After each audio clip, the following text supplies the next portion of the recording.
അങ്ങകലെ അങ്ങകലെ മണ്ണിൽ പുതുമഴ വീഴണുണ്ടേ. സാർ പറഞ്ഞു നല്ല വെയിലാണ്. മരുഭൂമിയിൽ 20 വർഷക്കാലം ജീവിച്ച ഒരാൾക്ക് ഇത് അത്ര വലിയ വെയിലായി തോന്നുന്നില്ല. അപ്പോൾ അതുകൊണ്ട് അതൊരു പ്രശ്നമല്ല. മണ്ണിൽ പുതുമഴ വീഴണുണ്ടേ.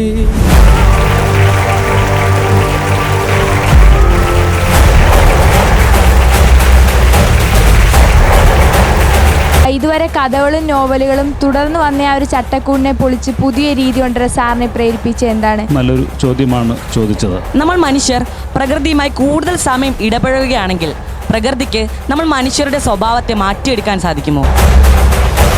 പ്രവാസ ജീവിതത്തെ പറ്റിയിട്ടുള്ള സാമാന്യ ജനധാരണയെ ആടുജീവിതത്തിന് മുൻപും ആടുജീവിതത്തിന് ശേഷവും എന്ന് ഞങ്ങൾ വർഗീകരിച്ചോട്ടെ. മനുഷ്യരെക്കുറിച്ചുള്ള ധാരണകൾ, സമൂഹത്തെക്കുറിച്ചുള്ള ധാരണകളൊക്കെ മാറ്റുന്നതിൽ ആടുജീവിതം വലിയ പങ്ക് വഹിച്ചിട്ടുണ്ട് എന്നാണ് ഞാൻ കരുതുന്നത്. അതുകൊണ്ട് ആടുജീവിതത്തിന് അപ്പുറവും ഇപ്പുറവും എന്നൊക്കെ വേണമെങ്കിൽ പറയാം.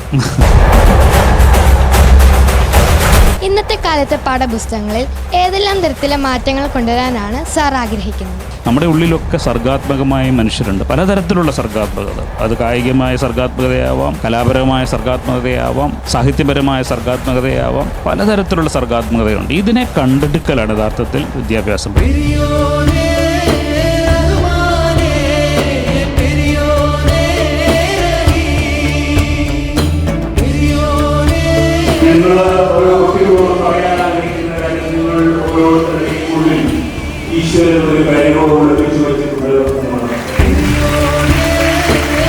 ആത്മീയതയിലേക്കോ ദൈവത്തിലേക്കൊക്കെ നമ്മൾ നോക്കുമ്പോൾ ദൈവം നമ്മളോട് പ്രത്യക്ഷത്തിൽ ഒന്നും സംസാരിക്കുകയില്ല. ദൈവം ഉണ്ട് എങ്കിൽ, ദൈവം സംസാരിക്കുന്നുവെങ്കിൽ അത് പ്രകൃതിയിലൂടെയാണ് നമ്മളോട് സംസാരിക്കുന്നത്.